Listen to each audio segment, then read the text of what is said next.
सर्वप्रथम नवीन वर्षाच्या सर्व जनतेस, सर्व पत्रकार बंधू शुभेच्छा। दरवर्षी 1 तारखेला नवीन वर्षाच्या दिवशीच माझं वाढदिवस साजरा होतो।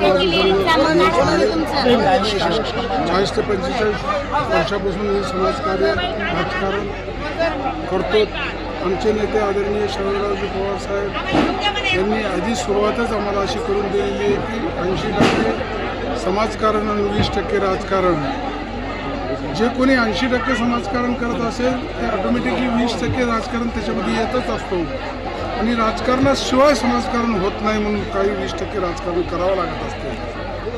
हे दृष्टिकोन डोळ्यासमोर ठेवून आम्ही प्रत्येक वेळेस जे दिनदुबळे लोक आहेत, जे मागं पडलेले लोक आहेत, त्यांना समाजामध्ये कुठेही त्यांची मेहनत असताना सुद्धा त्यांना वाव मिळत नाही किंवा त्यांचा मोठेपणा होत नाही, अशा लोकांचे आम्ही वाढदिवसाच्या निमित्त त्यांचे सत्कार ठेवत असतो। गेल्या वर्षी आम्ही शेतकऱ्यांचे सत्कार ठेवले होते। यावर्षी आम्ही निराधार महिला जे आहेत त्यांचा सत्कारचा कार्यक्रम ठेवले। श्रमिक कामगार जे आहेत, जे हमाली करतात, जे पोते उचलतात, यांचासुद्धा आम्ही सत्कार ठेवलेला आहे। अंगणवाडी सेविका, मदतनीस आणि असे समाजामध्ये जे दवाखान्यासाठी काम करत असतात अशा सगळ्या लोकांचे आम्ही सत्कार यावेळेस ठेवलेले होते। आणि विशेष म्हणजे माझा वाढदिवस हे आम्हाला एक 5-10 वर्षच मला बंद करायचं होतं, परंतु आमचे जे शैक्षणिक क्षेत्रामध्ये जे आमचं काम आहे, ते बाराशे शिक्षण प्रसारक मंडळ असो, ती MIP शिक्षण संस्था असो, त्या आज यांच्या माध्यमातून 10-10, 12-12 युनिट, 24 जवळपास 20-25 युनिट चालतात, जे की प्राथमिकपासून सिनियर कॉलेजपर्यंत, डिग्री कॉलेजपर्यंत, व्यावसायिक कॉलेज, हे सगळे आमच्या या दोन्ही संस्थेच्या माध्यमातून चालत असतात। आणि आम्ही जे आमची टीम आहे, मी एकटाच नाही तर आमची जी टीम आहे टोटली त्या 30-35 वर्षामध्ये त्यांनी शिक्षणामध्ये जे काम केलेलं आहे आणि त्याचं मेन म्हणजे त्याच्यामध्ये मीही आहे, ते बाराशे शिक्षण संस्थेचं उपाध्यक्ष आज मी आहे आणि MIP शिक्षण संस्थेचं संस्थापक अध्यक्ष आणि अध्यक्ष मी आहे। हे काम करत असताना कुठं ना कुठंतरी आपल्याला मनाला समाधानी लागेल अशा पद्धतीनं जे विद्यार्थी असतात, विद्यार्थ्यांचे सुप्त गुण जे त्यांच्या अंगात असतात, जे सुप्त गुण बाहेर यावं, या वाढदिवसाच्या निमित्तानं त्यांना खेळायची संधी भेटावी, त्यांना त्यांचं ज्ञान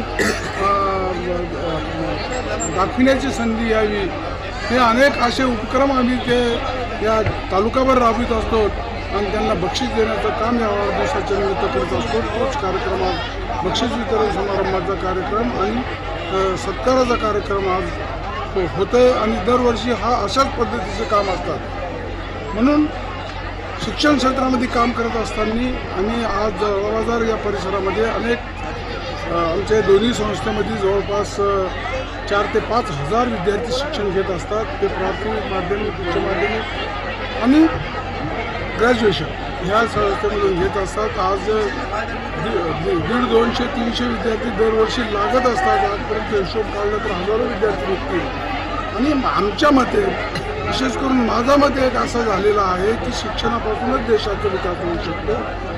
येणाऱ्या पिढीला जर आपण व्यवस्थित शिक्षण दिलं आणि येणारी पिढी जर सुधारली तर निश्चितपणे देशाचा विकास होईल। आणि एक विद्यार्थी हे स्वतःचंच नाव करीत नसते, स्वतःचं नाव होत असते त्याचं, परंतु त्याच्याबरोबर देशामध्ये ते आर्थिक परिस्थिती आणि देशाचंही नाव पुढं करत असतो। त्याच पद्धतीनं त्या शाळेत ज्या शिकले त्याचं नाव पुढं करीत असतो, शिक्षकाचं नाव होत असतो आणि त्याच माध्यमातून ते आपल्या गावाचं नाव, पालकाचं नाव पुढं आणत असतो। म्हणजे एक जर विद्यार्थी शिकला आणि त्यांनी नाव लौकिक केलं तर त्याच्यासोबत इतके विकासाचे काम होत असतात। म्हणून शिकण्याचं काम हे आम्ही प्राधान्यानं आणि या लोकसेवेमध्ये असं आम्ही समजतो। सामाजिक कार्यामध्ये शिक्षण याला फार महत्त्व आहे, म्हणून शिक्षण देण्याचं काम आणि विद्यार्थ्यांसाठीच माझे वाढदिवसाच्या निमित्त कार्यक्रम होत असतात। आज तुम्ही बघितलं असेल तर मी आज जिथं वाढदिवस साजरा करायला गेलो की फक्त शाळेवर गेलेलो आहे।